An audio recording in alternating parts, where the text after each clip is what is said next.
اللهم صل على سيدنا محمد وعلى آل سيدنا محمد. أعوذ بالله من الشيطان الرجيم. بسم الله الرحمن الرحيم. الحمد لله رب العالمين، والصلاة والسلام على سيد المرسلين وعلى آله وصحبه أجمعين. رب اشرح لي صدري ويسر لي أمري واحلل عقدة من لساني يفقه قولي. سبحانك لا علم لنا إلا ما علمتنا إنك أنت العليم الحكيم. ولا حول ولا قوة إلا بالله العلي العظيم. Kitab Faridatul Faraid, muka surat 4 baris yang ke-15 daripada atas. Muka surat 4 baris yang ke-15 daripada atas. Qala al-muallifu rahimahullahu ta'ala wa nafa'ana bi'ulumihi amin. Maka tiada dikehendaki dengan mengenal Allah Ta'ala itu mengetahuikan hakikat zatnya, zat Allah Subhanahu wa Ta'ala, kerana tiada dapat mengetahui oleh yang baharu akan hakikah yang qadim. Maka tiada dikehendaki dengan mengenal Allah Ta'ala itu, tiada dikehendaki dengan mengenal Allah Ta'ala itu, mengenal Allah Ta'ala yang menjadi permulaan agama, mengetahuikan hakikat zatnya, zat Allah Subhanahu wa Ta'ala. Bukan dikehendaki dengan kata mengenal Allah. Permulaan agama adalah mengenal, mengetahui hakikat zat Allah Subhanahu wa Ta'ala. Sebenar-benarnya diri Tuhan ni macam mana, bukan mengenal akan hakikat zat Tuhan. Kenapa kata dikehendaki mengenal Allah bukan maknanya mengenal diri Tuhan? Kerana tiada dapat yang mengetahui oleh yang qadim, oleh yang baharu. Siapa yang baharu? Kita. Nak mengetahui akan hakikat yang qadim. Yang qadim siapa? Allah. Jadi kita yang baharu ni macam mana nak mengenal hakikat zat Allah yang qadim? Jadi mengenal Allah ni hanya mengenal akan segala hukum sifatnya dan hukum ketuhanan. Bukan maknanya mengenal Allah ni mengenal hakikat zat. Kalau kita nak mengenal sesama kita, kena tengok zat, tengok Tuhan lah. Kita nak kenal sama-sama kita ni, tak padang beri gambaran. Zatnya, tubuhnya besar ke, tinggi ke, gemuk ke, sifat pula putih ke apa ke, tak jadi gitu. Kalau nak kenal seseorang, kena kenal zat dia, tuang dia tu. Tu kita sama kita, baharu sama baharu ni, gitulah nak kenal. Kita nak kenal Tuhan, nak kenal hakikat zat Tuhan, tak boleh lah, sebab kita baharu, hakikat zat Allah ni qadim. Dan nak mengenal Allah mana apa? Mengenal Allah dengan makna mengetahui akan sifat-sifat Allah. Kenal sifat. Itu panggil kenal Allah. Panggil kenal Allah, permulaan agama adalah kenal sifat kesempurnaan di Allah Subhanahu wa Ta'ala. Bukan kenal zat Tuhan. Kenal sesama kita, tak padang cerita sifat. Kenal sesama kita ni, kalau royak kata tubuh dia tinggi, dah bukan dia seorang tinggi. Tubuh dia gemuk, dah bukan dia seorang gemuk. Putih, dia apa? Dia seorang je putih. Tak jadi gitu. Kena tengok tuang dia. Tengok tuang dia ni, kena tengok tuang dia sungguh. Kalau tengok di gambar, tengok gambar nampak kok lain, jumpa dengan tuang lain pula rasanya. Ke mana? Tengok gambar pun tak boleh harap lagi. Tengok gambar comel. Lepas bertemu muka, Allah, tak mana? Jadi gambar comel. Tengok tuang tu berasa tak pernah comel dah lah. Dah masa gambar tu masa muda sikit, tengah janggut. Lepas tu tua sikit dah. Gimana? Jadi maknanya tengok gambar tuang pun tak ada. Sama kita nak kenal moleknya, tengok tuang. Tu kenal sesama yang baru. Adapun permulaan agama mengenal Allah ni bukanlah dikendaki dengan mengenal Allah itu mengetahui akan hakikat zat Allah yang qadim. Tidak dikendaki. Tiada dikendaki dengan mengenal Allah permulaan agama tu. Tiada dikendaki kalau biasa Tok Guru cakap gok bukan murak dia panggil. Ni bukan murak ni. Murak ni kehendaklah. Tiada dikendaki, makna tiada murak dengan kata mengenal Allah itu mengenal hakikat zat dia. Bukan murak dikenal zat Tuhan, kenal sifat Tuhan. Kenal Allah ni bukan muraknya kenal zat. Bukan murak ni kehendaklah. Tapi rasa ni orang kita sebut murak tu boleh tahu dah. Ni cerita dulu-dulu ni.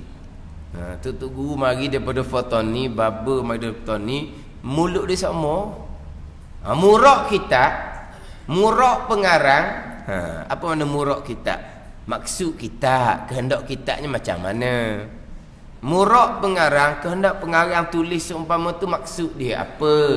Tu. Itu murak ni kehendaklah. Bukan murak seumpama tu. Kalau murak seumpama tu salah. Tapi orang kita tak biasa dengar murak ni. Apa dia ustaz murak ni? Kalau kata murak, nama orang. Memang duk murak. Jadi dia tu guru ni, itu bahasa Melayu.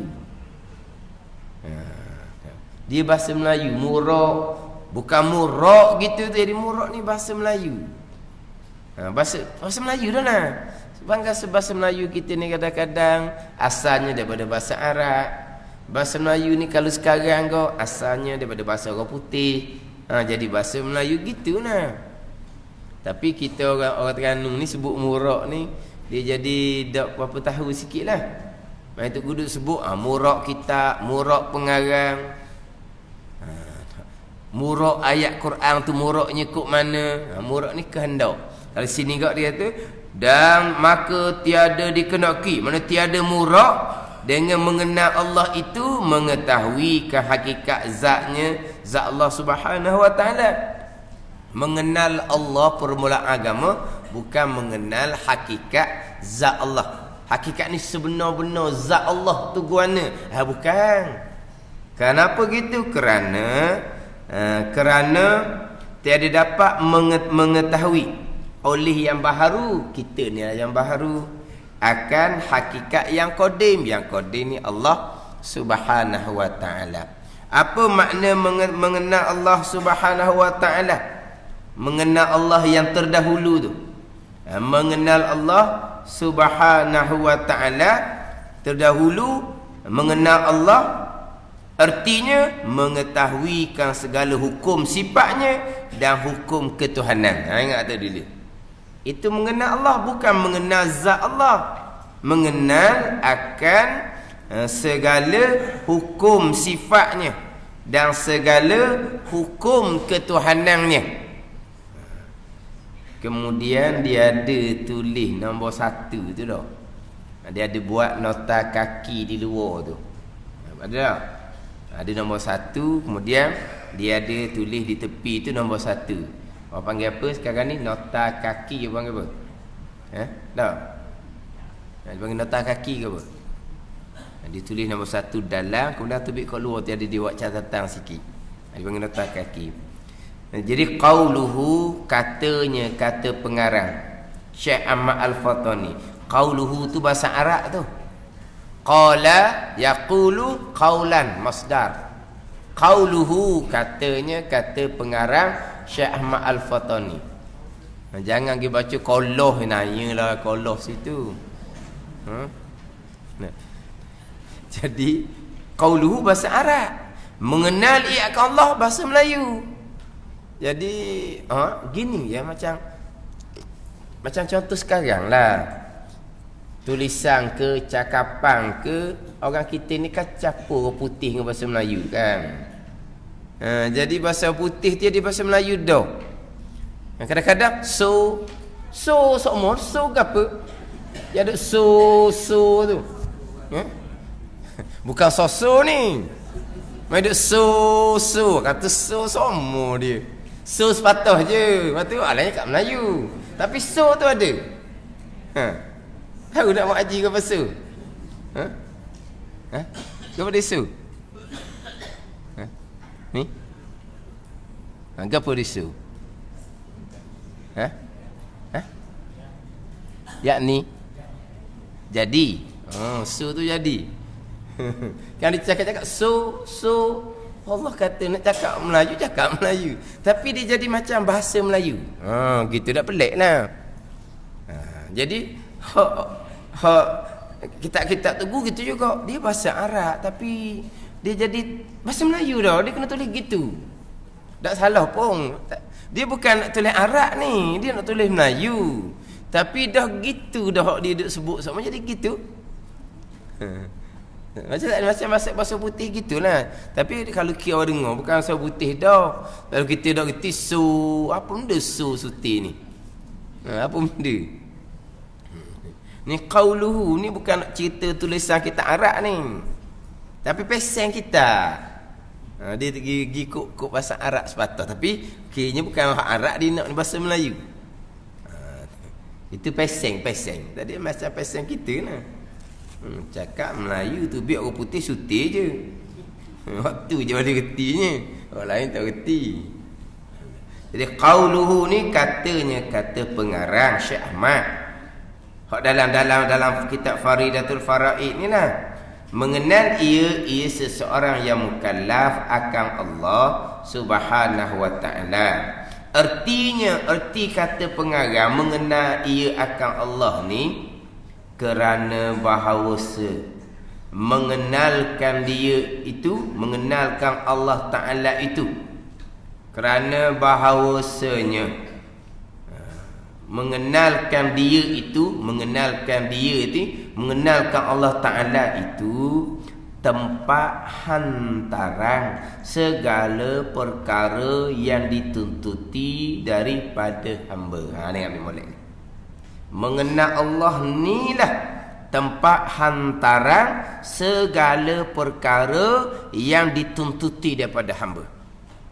Segala perkara yang dituntut pada hamba ni, sama ada tuntut tu wajib ke, tuntut perintah lah tuntut ni, sama ada tuntut tu sunat ke, tempat hantarannya adalah mengenal Allah. Makna mengenal Allah tu tempat hantaran. Kita nak semayang, tempat hantaran semayang kita mengenal Allah. Kita nak puasa, tempat hantaran kita mengenal Allah. Sebab mengenal Allah ni dia panggil umbi, tunjang, asas agama. Tempat hantaran mengenal Allah Ta'ala ni. Jadi mengenal Allah Ta'ala ni tempat hantaran segala perkara yang dituntuti daripada hamba. Apa yang tahu semayang, apa tahu puasa tu lah. Tuntut wajib ke, tuntut sunat ke, kita nak mengaji Al-Quran, kita nak berzikir, kita nak berselawat, tempat hantarannya adalah mengenal Allah. Maka tiada sah sesuatu yang wajib dan yang sunat. Sesuatu yang wajib dan sunat inilah perkara yang dituntuti, yang diperintah daripada hamba. Hak Tuhan tuntut daripada hambanya apa? Bersembahyang, berpuasa, membaca Al-Quran, berzikir, berselawat. Ini perkara yang dituntuti oleh Allah daripada hamba. Tempat hantarannya mengenal Allah. Bila tempat hantaran perkara yang dituntut daripada hamba ni mengenal Allah, maka tiada sah sesuatu yang wajib. Ni perkara yang dituntut yang wajib. Dan yang sunat, ini perkara yang dituntuti daripada hamba sebagai tuntut yang sunat, tiada sah melainkan kemudian daripada mengenalkan Allah Subhanahu wa ta'ala. Ni mengenal Allah tempat hantaran, ataupun dipanggil umbi, ataupun dipanggil tunjang, akan sekalian perkara yang dituntut kepada tiap-tiap mukallaf. Umbi dia, asas dia adalah mengenal Allah Subhanahu wa ta'ala. Tanpa mengenal Allah, kita sembahyang ke, kita berpuasa ke, kita buat ibadah sunat yang lain, tidak sah sama sekali. Bukan kalaulah berpegang dengan akidah yang kufur ijma' ulama, sembahyang puasa wajib diqadakkan kembali. Kalau pergi ke Mekah pun, hak kewajipan sekali sama hidup tak luluh lagi, tak sah lagi, kena pergi semula. Pergi acak kali dah, bukan sekali, 2-3 kali dah pergi, tak sah tanpa mengenal Allah. Kalau berpegang dengan akidah yang kufur. Ni kena faham molek lah ni. Kitab ni cerita molek-molek dah ni, halusi molek dah. Kemudian mengenal Allah, kita duk ngaji akidah tu, ngaji nak kenal Tuhan lah tu. Kok mana lagi dah kita duk ngaji bab sifat Allah, ngaji rukun iman, tu ya dah tu. Memanglah kita mengaji untuk mengenal Allah Subhanahu wa ta'ala. Cuma kita kena amati molek lah, takut tak masuk ni. Tak ada tempat hantaran ni, tak ada dia punya umbi ataupun tunjang asas agama ni, memang tak ada lah. Perkara-perkara yang dituntuti sama ada wajib ke sunat, tidak sah tanpa mengenal Allah Subhanahu wa ta'ala. Ini betul kena dah dengan kata permulaan. Permulaan yang wajib atas tiap-tiap mukallaf mengenal Allah. Itulah panggil permulaan. Jadi macam mana nak ada perkara-perkara agama, perintah-perintah agama, kalau permulaan agamanya tidak ada. Jadi permulaan agama mengenal Allah Subhanahu wa ta'ala. Mengenal Allah artinya mengetahui segala hukum sifatnya dan segala hukum ketuhanannya. Hak kita duk ngaji sifat kudrah, sifat iradah, kita duk ngaji tu sifat. Hukum dia lemah, sifat mustahil. Tergagah, jahil, sifat mustahil. Yang kita naknya adalah mengetahui segala hukum sifat tu. Kalau sifat kudrah, hukumnya ada di Tuhan. Kalau sifat lemah, hukumnya tak ada di Tuhan. Itu yang kita nak. Sifat Tuhan, sifat wajibnya wujud, sifat mustahilnya adam. Kita sifat Allah Ta'ala ni, kita sifat wajib je kita reti dengan bahasa Arab. Wujud, qidam, baqa, mukhalafatuhu ta'ala lil hawadith, qiyamuhu ta'ala binafsih, sampai kaunuhu mutakalliman. Kau Arab belaka kita. Tapi sifat mustahil, apa lawan sifat wujud? Lawan sifat wujud tak ada. Tak kena. Sifat wujud bahasa Arab, lawan ke bahasa Arab katak ni. Lawan sifat wujud tak ada. Lawan sifat kidam baru. Kena gitu. Lawan sifat wujud sifat adam. Lawan sifat kidam sifat hudus.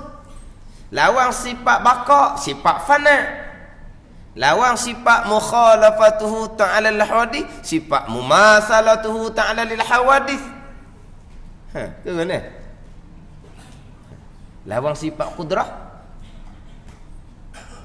ajzun lemah. Tak reti orang Arab.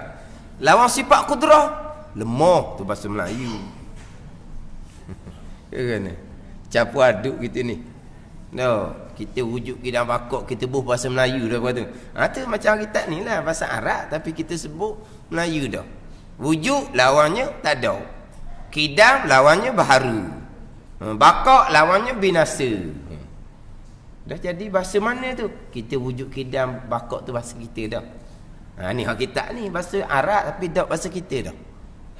Jadi bahasa Melayu dah kita ni. Sebut wujud tu dah terjemah dah. Lawang dia Adam tak ada. Jadi kita ni nak mengetahui hukum sifat. Sifat yang wajib, sifat wujud. Sifat yang mustahil, sifat Adam. Ain, dal, mim, Adam. Tu sifat yang mustahil. Kita nak mengetahui hukum dia. Hukum ni kat mana? Sifat wujud sungguh di Tuhan. Sifat Adam dok di Tuhan. Dia kita nak. Sifat qidam sungguh di Tuhan. Sifat baharu dok di Tuhan. Sifat kekal baqa sungguh di Tuhan. Sifat fana binasa dok di Tuhan. Itu hukum sifat. Ni yang kita nak ngaji. Dah gitulah kita duduk pegangnya. Kita duduk pegang hukum tu. Sifat wujud sungguh di Tuhan. Sifat qudrah ada di Tuhan lah. Ya tu hukum dia. Dah sifat Adam dok, tak ada Tuhan dok tu, itu hukum sifat mustahil. Kalau sifat lemah, tak ada di Tuhan, lemah-lemah Tuhan apa gitu. Hak tak ada di Tuhan sifat lemah tu dia panggil hukum bagi sifat mustahil. Ni yang kita duk pegang Faham ni? Kita kata pegang sifat wajib, pegang sifat mustahil, kita pegang hukum dia. Hak wajib sungguh dan ada di Tuhan. Hak mustahil dok dan tak dok di Tuhan. Ni kita dok pegang. Tapi kita tak pandai nak cerita. Kita cerita ni kadang-kadang kita dok ngaji sifat Allah untuk mengenal Allah, kita mengaji sifat hak wajib, kita mengaji sifat hak mustahil untuk mengenal Allah Subhanahu wa taala. Jadi sifat wajib, sifat mustahil duk ngaji belaka hak mustahil pun. Duk pegang belaka. Peganglah. Pegang aqaid 50. Mengenal Allah, mengenal Rasul, kita kena pegang aqaid 50. Hak 50 ni sifat wajib dan sifat harus dan sifat mustahil bagi Allah dan Rasul. Keluar 50. Jadi pegang aqaid 50. Pegang Hak wajib pegang, hak wajib pegang. Hak mustahil pegang juga. Mustahil pegang juga. Hak mustahil pegang juga. Peganglah. Pegang ke mana? Pegang ke hukum dia. Apa hukum sifat mustahil? Tak dok di Tuhan. Dok di Tuhan. Tu kita dok pegang. Dah sifat wajib pula, sungguh di Tuhan. Ada di Tuhan. Tu kita dok pegang. Sebab sifat wajib ni sifat yang akal tak terima nak kata tak dok di Tuhan. Kalau gitu kita pegang ada di Tuhan lah sifat wajib ni. Sifat mustahil pula sifat mustahil pada akal. Dengan makna sifat ni akal tak terima nak kata sungguh ataupun ada di Tuhan. Akal tak terima nak kata sifat mustahil ni sungguh ataupun ada di Tuhan. Akal tak terima. Kalau akal tak terima gitu, kita pegang tak ada lah di Tuhan. Itu hukum sifat mustahil kita duk pegang. Kan kita ngaji sifat wajib ni wajib pada akal. Sifat mustahil ni mustahil pada akal. Hak akidah kitanya, kita pegang sifat wajib ni sungguh di Tuhan. Kita pegang sifat mustahil ni dok di Tuhan. Tu hak makrifah kita mengenal Allah. Hak sifat wajib ni wajib pada akal. Sifat mustahil ni mustahil pada akal. Yang kita nak makrifahnya, kita mengetahui dan mengaku putus di hati akan hukum bagi sifat Allah. Hukum bagi sifat wajib dan hukum bagi sifat mustahil.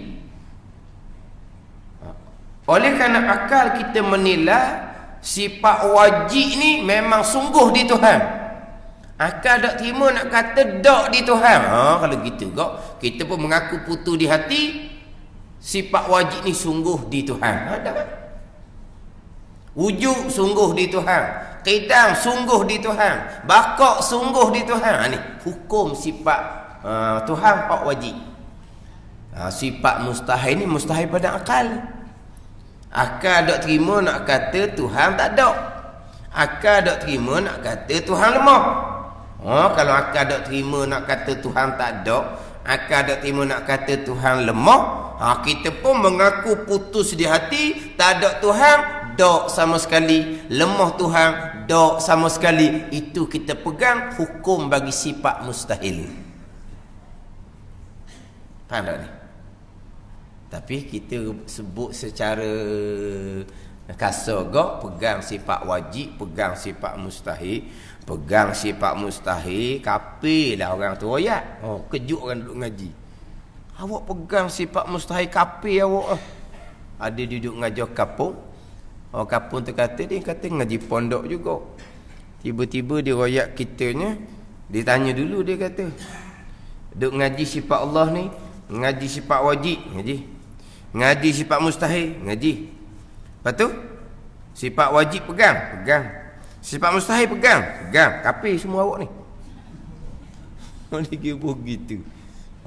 Kapun ada benda punya kafir ni, kau kejut dah lah. Tapi dicerita pula, sifat mustahil contoh, tak ada di Tuhan. Tak ada di Tuhan. Tu contoh sifat mustahil. Contoh sifat mustahil, lemah. Tuhan lemah. Tu contoh sifat mustahil. Tadi awak kata awak pegang sifat mustahil, awak pegang. Tak ada Tuhan awak pegang, kafir lah. Lemah Tuhan awak pegang, kafir. Awak kata awak pegang sifat mustahil. Jadi orang kapung pun jadi pening. Orang kapung jawab pegang sifat wajib, orang kapung jawab pegang sifat mustahil. Bila sebut kata pegang sifat mustahil, berarti awak pegang Tuhan tak ada. Awak pegang Tuhan lemah, kafir lah. Orang kapung mikir, bila pula aku pegang Tuhan tak ada? Bila pula aku pegang Tuhan lemah? Dah pegang Tuhan tak ada, pegang Tuhan lemah tu makna awak kata tadi awak pegang sifat mustahil. Jadi gitu pula. Memanglah dia orang kapung jawab pegang sifat mustahil. Dan sifat mustahil ni apa? Tak ada Tuhan. Sifat mustahil ni apa? Lemah Tuhan. Dah awak peganglah tak ada Tuhan, tak kafir apa lagi? Awak peganglah lemah Tuhan, tak kafir apa lagi? Dia kapung mikir, bila pula pegang Tuhan tak ada? Kita orang Islam ni kan. Dia kapung menjadi pening. Ni masalah lah ni. Yelah, kita cakap gitu, yelah, pegang sifat wajib, pegang sifat mustahil. Yang kita pegangnya hukum sifat tu. Sifat wajib mesti di Tuhan. Sifat mustahil tak ada di Tuhan sifat mustahil. Kita pegang kok tak ada lah. Kan wajib mustahil ni hukum akal kan. Jadi sifat wajib pada akal ni, akal netak dah mesti sungguh di Tuhan sifat wajib. Akal tak terima nak kata sifat wajib ni tak ada di Tuhan, akal tak terima. Dah kalau gitu kita pegang di akidah kita, sifat wajib ni sungguh di Tuhan hak 20 tu. Gitu kita duk pegangnya. Lagi pula pada ngaji sifat mustahil. Sifat mustahil ni pula kita suluh ke akal. Ini hukum akal dia panggil. Faham tak suluh ke akal ni? Pening pula suluh pakai lampu picik, mana pula main duk suluh. Jadi suluh ni makna kita nilai lah. Kita nilai ke akal. Ada panggil suluh ku akal. Mana sifat mustahil ni kita nilai ku akal, akal tak terima. Kalau kata tak ada Tuhan, akal tak terima. Kalau kata Tuhan ni baharu macam kita juga dijadikan kemudian, akal tak terima. Kalau kata Tuhan ni binasa juga macam kita juga binasa, akal tak terima. Kalau akal tak terima kok, kita pun pegang di akidah kitanya, tak ada Tuhan, dok sama sekali. Baharu Tuhan, dok sama sekali. Binasa Tuhan, dok sama sekali. Itu dipanggil kita pegang hukum bagi sifat mustahil. Itu dipanggil istihalatul mustahil. Tapi kita orang ngaji kapung, buat pasal rakan-rakan, dia tak pandai lah nak cerita gitu. Tapi pegangan bukan gitu. Gitulah pegangan kitanya. Tak ada Tuhan dak. Tuhan baru dak. Tuhan binasa dak. Itu pegangan kita. Tak lari dah kitanya. Tapi kalau orang tanya memang tak pandai nak jawab. Kalau buat peperiksaan secara lisan ke secara jawab dia ke, dah nak dijawab. Tapi kita faham dah orang kita duk ngaji bab akidah tu. Tuhan ada, tak ada Tuhan tu akan tak terima. Kita faham lah. Kita pun pegang dia akidah. Tuhan ni sungguh. Sifat wujud Tuhan ni sungguh. Sifat tak ada Tuhan ni dok sama sekali. Dalil kata sungguh Tuhan ni bersifat wujud, ada makhluk. Dalil kata tak ada Tuhan ni dok sama sekali, dalilnya ada makhluk. Tu kita nak naik kat mana lagi kita duk ngaji gitu. Tapi berceritanya tak pandai. Cerita dah lah tak pandai. Cerita macam tak betul je cerita tu. Tak betul lah. Hak wajib bukan? Bukan. Hak mustahil bukan? Bukan. Apa benda mustahil? Tak ada Tuhan. Awak pegang tak ada Tuhan? Dok. Dok pula. Saat ni pegang. Lepas tu dok. Ada ni. Sifat mustahil pegang. Sifat mustahil ni tak ada Tuhan. Awak pegang tak ada Tuhan? Dok. Orang kata dah mana sebenarnya ni? Awak pegang ke dok sifat mustahil ni? Pegang lah. Kalau tak pegang tak cukup 50. Sifat mustahil ni di antaranya tak ada Tuhan. Lemah Tuhan. Awak pegang tak ada Tuhan. Awak pegang lemah Tuhan. Dok. Duduk. Kalau tak pegang pula tak cukup 50. Kalau pegang mustahil punah kan no. Jadi mana kalau kita kata kok kalau hak katung ditubik ke atas kepala tu. Ditubik bintang apa? Hak naik atas kepala benyu tu dia pening. Panggil apa? Hak katung tu kan di belaga tu kan ditubik bintang apa? Atas kepala tu. Gitu jadi pening kita punya. Pening tu bab cerita. Bab akidah tak ada masalah. Bab cerita tu kita pening orang panggil. Kita berpegang hukum sifat, tapi kita tak reti apa makna mengetahui hukum sifat. Sifat kudrah, sifat ajzam lemah tu sifat. Hukum dia kudrah ada di Tuhan. Tu hukum dia. Ajzam lemah tak ada di Tuhan. Tu hukum dia. Ke mana? Ilmu sifat wajib, hukumnya ada di Tuhan. Jahlun sifat mustahil, hukumnya tak ada di Tuhan. Tuhan tak jahil Tuhan. Tak jahil tu hukum dia. Tu kita duk pegang. Sama juga kita kata sifat rasul. Rasul sifat dusta, sifat mustahil. Akal tak terima rasul dusta. Kita pun pegang dusta dok di rasul. Tu kita duk pegang. Khianah akal tak terima rasul khianah. Kita pun pegang hukum dia rasul dok khianah. Iyalah. Menyembunyikan wahyu. Akal tak terima utusan Allah yang memilih untuk bawa utusan agama, tiba-tiba pengutus yang bawa utusan agama menyembunyikan. Akal tak terima kalau utusan ni jadi menyembunyikan. Bila akal tak terima rasul ni bersifat dengan sifat kitman. Tahu sifat kitman? Tak tahu juga. Tahu sidik, amanah, tabligh, fatanah. Lawan dia sidik, lawan dia kizbun, kazibun, kazib, dusta. Amanah lawan dia khianah. Tu mungkin tahu. Bab khianah pun bahasa Melayu. Tapi khianah bahasa Arab. Tapi kita pun sebut khianah juga. Tabligh lawan dia kitman, sembunyi. Ini fatanah lawan dia baladah, bodoh. Baladah, bodoh. Ataupun dia panggil babu. Dah kita lama dia panggil babu. Tahu babu? Bodoh lah. Kita babu tak kenal. Jadi makna akal kita tak terima rasul ni bersifat dengan sifat kitman, sembunyi. Kalau akal tak terima hukum sifatnya tak ada di rasul tu sifat kitman. Gitu. Tu hukum sifat mustahil di rasul pula. Gitulah kita duk pegangnya. Kita pegang hukum sifat. Itu mengenal Allah Subhanahu wa ta'ala. Dan hukum sifat ketuhanan. Hukum kita cerita sini ni hukum sifat-sifat Allah dulu ni. Sifat rasul tak masuk lagi. Sifat Allah 20 tu lah hak wajib, 20 hak mustahil. Kemudian hukum sifat ketuhanan. Hukum ketuhanan. Hukum sifat ketuhanan ni istighna iftikar tu nah. Istighna iftikar. Itu sifat ketuhanan.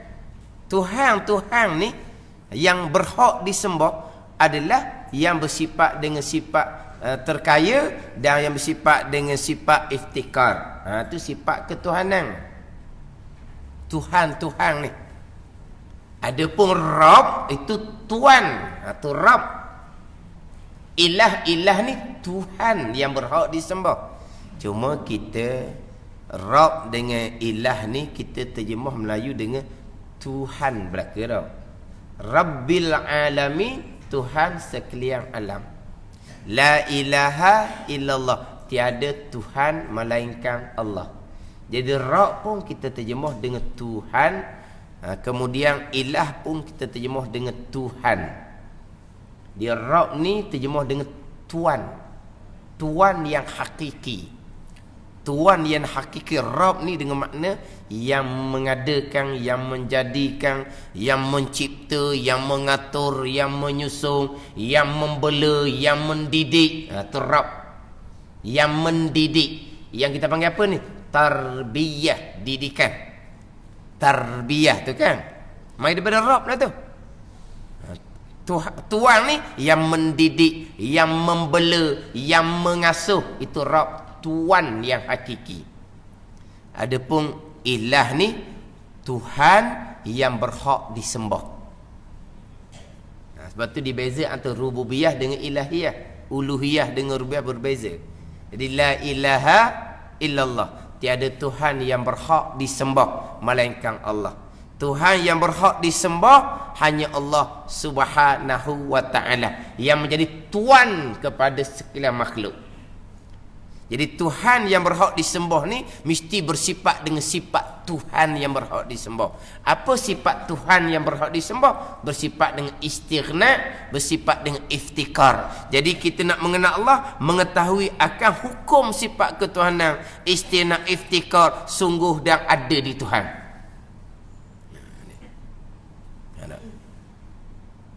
Jadi sifat tu termasuk wajib mustahil. Bila sifat ketuhanan ni istighna dan iftikar. Istighna iftikar tu pula jenis pecahan dia lebih luas lah. Tapi kita tak reti kitanya nak bahagi sifat 20 tu. Istighnanya ada 11, iftikarnya ada 9. Hak mana 11, hak mana 9 kita pun kadang-kadang tak tak jumpa cari. Istighna 11, iftikar 9. Ingat tak gitu? Bagi jadual gitu. Beratus surah imam ni. Duk mana dah jadual tu? Berapa kali bawa surah ni? Bawa 100 minggu tu tak cukup. Minggu depan bawa pula 100 tak cukup. Seorang-seorang ambil 2, 3, 4, 5. 2, 3, 4, 5 tu dia ambil ke desa, dia bagi kepada anak beranak dia lah pula. Ke tak dang tu? Ke tak ingat dah pun mana? Ke duk gulung gitu je? Yalah kan jadual tu digulung tu kan. Ketinggal gulung nanya lah. Bubuh dalam frame molek, bubuh dinding, situ dia bagi. Istighna ada berapa? 11 disusun. Iftikar ada 9 disusun tu. Hak jadual tu. Ke mana? Kena bawa pulau.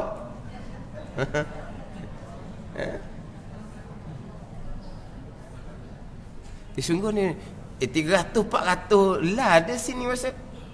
Tak silap ingat banyak. Sebab masing-masing ambil bukan ambil 2, 3, 4, 5. Lepas tu dia kata nak bagi kepada anak beranak dia. Gitu je lah. Jadi jadual tu dia buat panah-panah tu, jadi kita mudah. Mana istighna? Daripada dia bagi sifat nafsiyah, sifat salbiyah, sifat ma'ani, sifat maknawiyah. Lepas tu dia panah pula ke bawah. Istighna ada berapa? Iftikar ada berapa? Jadual tu jadual tahun 40-an tu. Zaman tok nenek kita dulu yang mengesahkan jadual tu almarhum Tok Guru Haji Syafi'i Losong tu. Tu, Losong Haji Mat Syafi'i tu. Losong Pok Teh tu. Yang mengesahkan jadual tu Tok Guru Haji Mat Syafi'i Losong. Yang mengesahkan jadual, yang menulis tu Said yang menulis tu. Said pun nama dia ingat dah. Tapi yang mengesahkan jadual tu almarhum Tok Guru Haji Mat Syafi'i Losong. Tok Guru Haji Mat Syafi'i Losong meninggal tahun 1946 ke 45 gitulah. Belum merdeka lagi ni cerita ni. Ni lahir lepas merdeka dah tau. Jadi jadual tu memang molek sangatlah hak Tok Guru susun ni molek. Jadi kalau kita tengok tadi mudah kita nak ngapa nak ingat. Istighna ada berapa, iftikar ada berapa. Tapi kalau kita je ni tak ingat-ingat tu tak apa. Kalau kita duk pegang sifat 20 tu ya belaka dah tu. Dah kita duk pegang Allah ada tidak ada permulaan kan. Pasti Allah terkaya daripada yang menjadikan. Istighna dah tu. Dah Allah ada tidak ada permulaan kan. Maka Allah istighna terkaya lepas daripada yang menjadikan. Kalau kita ni baru kita berkehendak kepada dijadikan. Dah kita pegang pula Allah bersifat dengan sifat kudrah, iradah, ilmu. Kalau Allah bersifat kudrah, iradah, ilmu, kita pun iftikar bergantung pada Allah sebab Allah yang menjadikan segala-galanya. Makhluk tak bekas sama sekali. Itu iftikar. Memang di akidah kita tu ada walaupun kita tak pandai nak susun pun. Cuma setakat sah pegangan lah. Tapi kalau kita nak buat cerita ke anak cucu, sifat istighna ada berapa, sifat iftikar ada berapa, tak pandai nak cerita lah. Tapi kalau pandai cerita pun anak cucu nak dengar kedok dah tahu. Tak sungguh orang dulu dia kira waktu tu dia jadi buah mulut. Sifat 20 ni termasuk istighna iftikar ni jadi buah mulut. Jadi dia suka cakap benda gitu. Orang dulu dia suka sifat Allah, sifat Rasul, bilangan Nabi yang 25 tu dia suka duk main mulut. Dia ngapa sungguh orang dulu. Mana kalau cerita bab sifat 20 sifat istighna iftikar ni dia jadi kalau waktu untuk jadi hak uzur dah kita cerita hak bab sifat Tuhan istighna iftikar ni jadi macam segar dia. Apa sungguh dia apa segar. Bila kita cakap hak bab sifat Tuhan, sifat istighna iftikar ni, dia suka nampak diminat. Kita orang lain ni orang hak segar-segar sebut istighna iftikar dia kuyu lalu. Jadi moh lalu. Pening ngaji minggu ni istighna lah, iftikar lah. Kita orang tua dah. Tua segar lagi kita ni. Hak ni cerita orang tua hak terlantar sebut istighna iftikar cerah mata dia.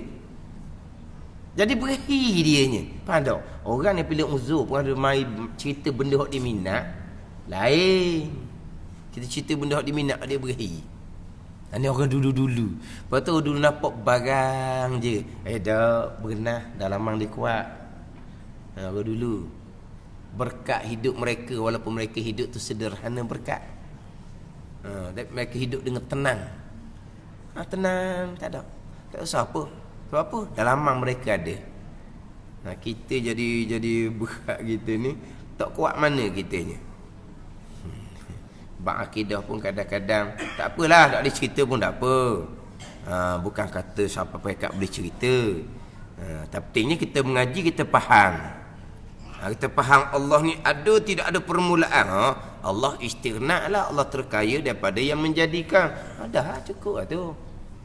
Allah bersifat dengan sifat kudrah yang mengadakan segala-gala. Maka sekalian makhluk iftikar bergantung berkehendak kepada Allah. Dah lah.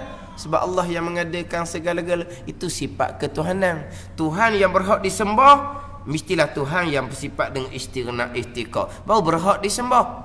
Kalau Tuhan tidak bersifat dengan sifat istighna, Tuhan berkehendak pada yang menjadikan dia. Tuhan apa gitu? Kita ni berkehendak pada yang menjadikan kita sebab kita baharu. Tiba-tiba Tuhan pun baharu macam kita juga. Berkehendak pada yang mengadakan dia. Bukan Tuhan gitu. Sama kita juga. Kita makhluk, dia pun makhluk. Bukan Tuhan yang berhak disembah. Tuhan yang berhak disembah mestilah bersifat dengan sifat ketuhanan. Kita mengenal Allah, kita pegang kejak di akidah kita akan hukum sifat ketuhanan sungguh di Tuhan. Tengok kita nak. Itu mengenal Allah Subhanahu wa ta'ala, bukan mengenal hakikat zat Allah. Kemudian kita nak mengenal Allah ni, kita kena mengetahui segala yang bawa kita pada mengenal Allah Subhanahu wa ta'ala, iaitu segala sifat-sifat yang bergantung dengan Rasul. Kenapa kita kena kenal juga sifat Rasul? Sebab yang bawa kita kepada mengenal Allah adalah Rasul. Tanpa Rasul, macam mana kita nak mengenal Allah? Jadi yang jadi kita mengenal Allah ni, yang menyampaikan, yang bawa kitanya, wasilah kita, jalan tangga kita kepada mengenal Allah adalah Rasul. Jadi kita kena kenal juga yang bawa kita pada mengenal Allah. Kita kenal Rasul. Sebab Rasul yang tukang bawa. Mana? Sebab kita nak mengenal Allah, kita tak boleh mengenal Allah. Jadi kita kena mengetahui juga segala yang bawa kepada mengetahui mereka itu daripada segala barang yang bergantung dengan Rasul. Dengan Rasul. Sebab Rasul yang bawa kita kepada mengenal Allah Subhanahu wa ta'ala.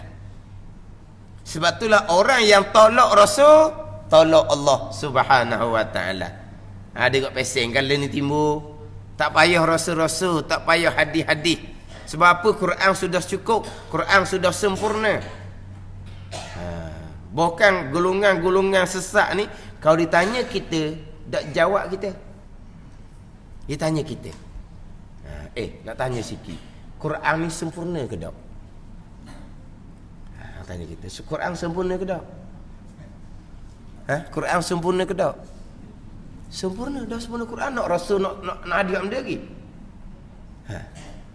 Quran sempurna, perlu apa lagi kepada hadis? Perlu apa lagi pada Rasul? Quran sempurna kan? Kita pun dengar sama telah orang hok tak ngaji, hok jahil-jahil tu memang boleh ke dia dah. Kita orang ngaji ni pun kalau kodoh-kodoh kita ngaji kampung ni, kalau dia tanya kita tak jawab lah. Dia tanya kita mula-mulanya, Quran sempurna ke tak? So kita jawab, Quran pastilah sempurna kalam Allah. Dan kalau Quran sempurna, nak hadis apa lagi? Kan Quran kan qat'i dah, putus dah Quran kan. Hadis ni pula kena periksa pula, mana hadis sahih, mana hadis mutawatir. Jadi panjang pula ceritanya. Jadi kenapa kita nak ambil hadis yang kena periksa pula kedudukan hadis itu? Ambil Quran, sudah Quran qat'i dah, putus dah, tak ada apa, tak ada khilaf dah situnya. Ambil Quran sudahlah, nak hadis-hadis apa lagi? Makna kalau kita orang ngaji pun kita tak pandang nak jawab apa yang dia dibawa tu. Kalau orang tak ngaji, orang muda-muda orang tak ngaji tu kan agama. Lepas tu kita kata macam mana pokok tu boleh terima? Dia orang tak ada asas ilmu. Orang-orang yang bawa ajaran sesat seumpama ni orang cerdik pandai. Akalan dia cerdik. Akalan cerdik ni kalau dia tu kita pasal-pasal kapur ni hok dok panjang pengetahuan, memang tak nak pergi. Memang makan dia, cuma kita tak turut dia. Tapi kalau ni sebab cakap agak, menang dia lah. Ni sebab cakap tu hok belajar dah. Cuba kita tanya orang-orang hok tak ada asas ilmu agama.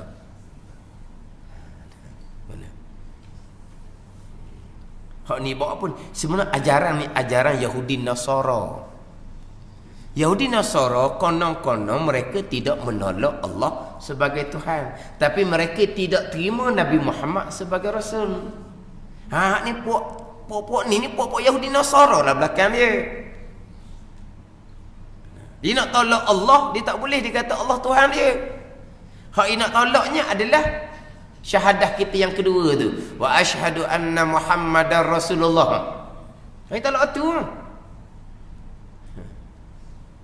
Kan ada seorang tu kan, dia main ikut akal dia. Wa asyhadu anna Muhammadar Rasulullah. Kita nak saksi Nabi Muhammad utusan Allah. Kita nak saksi Nabi Muhammad utusan Allah tu salah. Sebab apa? Menyebabkan kita menafikan nabi-nabi yang lain. Sebab kita hanya mengaku Nabi Muhammad je utusan Allah. Dan Nabi Musa, Nabi Isa, Nabi Adam, dia tolak syahadah yang kedua. Hak ni. Hak pesen ni. Pesen tolak hadis Nabi SAW. Tapi ketetapan daripada pihak berkuasa, taraf dia tu Islam kau tak lagi tak ada keputusan. Apabila mati Kalau dia kerajaan sudah menetapkan di murtad, senang, tidak boleh di tanah di perkuburan orang Islam. Tapi kalau kerajaan tidak menetapkan hukum, jadi berkaitan dengan hukum murtad ataupun tidak, ini adalah ketetapan daripada pihak berkuasa. Kita tidak boleh menetap sendiri. Jadi pada pihak berkuasa tidak menetapkan golongan seumpama ni sama ada masa lagi Islam ataupun sudah murtad walaizabillah, jadi sampai masa mati nak kena. Ni rohok ni. Kalau masa lagi ditetapkan sebagai orang Islam, kena sempurnakan jenazahnya sebagai orang Islam. Kalau pihak berkuasa sudah menetapkan dia sudah murtad, jenazahnya buang gitu sudahlah. Buang gitu je. Dia makan kanjing, buat apa orang murtad ni? Tak ada benda, tak ada nilai. Ada nilai. Tapi nak memutuskan murtad atau tidak, bukan kita, pihak berkenaan. Ni hukum negara ni, bukan boleh hukum sendiri orang ni. Tapi tak ada. Tapi dia cerita gitu. Bila Nabi Muhammad utusan Allah, Nabi Musa, Nabi Isa, mana kita mengaku Nabi Muhammad je utusan Allah, kita tidak kata Nabi Muhammad je utusan Allah. Yang je ni Allah je Tuhan kita. La ilaha illallah, asyhadu an la ilaha illallah. Kita nak saksi Allah jua Tuhan kita. Tapi wa asyhadu anna Muhammad Rasulullah. Kita bukan nak saksi Nabi Muhammad jua, bukan. Kita nak saksi Nabi Muhammad utusan Allah. Bila kita nak saksi Nabi Muhammad utusan Allah, Nabi Muhammad cerita bab Nabi Musa, Nabi Isa sebagai utusan Allah. Ha, kita berimanlah kepada Nabi Musa, Nabi Isa utusan Allah. Sebab apa? Sebab kita sudah beriman dengan Nabi Muhammad sebagai utusan Allah. Jadi kita nak beriman Nabi Musa, Nabi Isa ni, kita kena ambil daripada hak Nabi Muhammad cerita. Nak ambil daripada Yahudi Nasara cerita, tak boleh ambil. Sebab mereka bukan ajaran Taurat Injil hak asal. Itu ajaran sesat hak Yahudi Nasara tu. Bukan ajaran Taurat Injil hak asal Nabi Musa, Nabi Isa alaihi wassalam. Itu ajaran sesat mereka. Sama kita orang Islam, kita tak boleh nak ambil ajaran Islam kita daripada orang ajaran sesat. Sama juga kita tak boleh nak ambil ajaran Taurat dan Injil daripada golongan yang sesat. Sebab Yahudi Nasara yang ada sekarang ni adalah golongan yang sesat, bukan golongan yang berpegang dengan Taurat Injil yang asal. Jadi kita tak boleh nak beriman dengan Taurat Injil melalui mereka. Lepas tu kita nak beriman melalui siapa? Melalui Nabi Muhammad sallallahu alaihi wasallam. Nabi Muhammad yang kecerita Nabi Musa, Nabi Isa. Itu pengertian wa asyhadu anna Muhammad Rasulullah. Tapi puak Yahudi Nasara sesat ni, bukan hak asal Nabi Musa, bukan hak asal Nabi Isa, bukan ni. Dia nak sekat ni, nak Nabi Muhammad nak sekat ni. Sebab Nabi Muhammad ni bawa ajaran Islam yang sebenar, menceritakan ajaran Nabi Musa, Nabi Isa yang sebenar. Yang mereka ni hak sesat. Sebab tu mereka sangat anti kepada Nabi Muhammad SAW. Jadi puak-puak ni memang jarum mereka ni. Nak tolak Nabi Muhammad sallallahu alaihi wasallam. Tolak Nabi Muhammad bukan berarti tolak Nabi Musa, Nabi Isa, bukan tolak Allah Subhanahu wa taala. Saya beriman dengan Allah, beriman dengan Allah, mana siapa cerita? Nabi Muhammad cerita, Nabi Muhammad kita tolak, betul? Nabi Muhammad kita tolak. Tapi hak Nabi Muhammad cerita hak Allah kita terima, tak kena kita. Sebab itulah kita nak mengenal Allah, kita kena mengenal yang bawa kita kepada mengenal Allah, iaitu Rasul. Jadi kita kenal sifat Allah dan kenal sifat Rasul. Sebab apa kenal sifat Rasul? Sebab kita nak kenal Rasul, Rasul yang bawa kita kepada mengenal Allah Subhanahu wa taala. Jadi permulaan agama mengenal Allah, mengetahui akan hukum sifat Allah dan hukum sifat ketuhanan, dan mengetahui sifat Rasul yang bawa kita kepada mengenal Allah. Mengenal Allah bukan makna mengenal akan hakikat sebenar-benar zat Allah yang qadim. Mengenal Allah mana mengenal sifat-sifat Allah Subhanahu wa taala. Maka mengenal dan mengetahui itu jazam yang membetuli bagi waqi', yang hasil jazam itu daripada dalil. Artinya i'tiqad yang putus, yang mengenai akan yang sebenar, yang jadi i'tiqad itu daripada tanda yang menunjuk atas betul i'tiqad itu. Ni nak kita ta'rif makrifah pula ni. Ini kena molek, tahu molek makrifah dalam ilmu tauhid. Makrifah ilmu tauhid berpegang kejak di akidah sebenar, berdalil, itu makrifah. Kalau kita buka makrifah dalam kitab hikam, buka makrifah dalam kitab Ad-Durrun Napih ke martabat 7 ke, bukan makrifah ni. Itu makrifah khasah, makrifah bizauq, makrifah dengan nur. Itu adalah makrifah aulia, kurniaan Allah Subhanahu wa taala. Itu bicara makrifah lain. Kalau kita bicara di sini adalah makrifah permulaan agama, berpegang kejak di akidah sebenar, berdalil. Tapi basirah kita syuhud ke tak? Mari ingatan tak ada. Mana basirah kita tak terang. Tu jelah. Hak makrifah permulaan agama, janji ada pegangan untuk sah imam terdahulu. Kemudian untuk syuhud di basirah, untuk untuk menjiwai di basirah, itu pergi kepada maqam ihsan. Ingat dulu. Islam, iman, ihsan. Iman ni percaya hati sepenuhnya. Ihsan mengerjakan suruhan. Siapa naik makam ihsannya, makam musyahadah, ka'annaka tarahu tu. Seolah-olahnya melihat Allah dengan basirah. Basirah siapa? Basirah aulia. Ini apa panggil apa ni? Makam ihsan. Itu cerita makrifah dalam kitab Hikam Ad-Durrun Napih. Itu cerita makam ihsan, bukan cerita makrifah permulaan agama. Ni kena tak molek ni. Sebab sekarang ni ada banyak golongan yang campur aduk antara makrifah permulaan agama dengan makrifah aulia, kurniaan daripada Allah. Ini makrifah aulia, makrifah para sahabat radhiyallahu anhum, yang basirah mereka bersama dengan Allah Subhanahu wa taala, golongan muqarrabin. Kita makrifah untuk sah iman. Wallahu a'lam.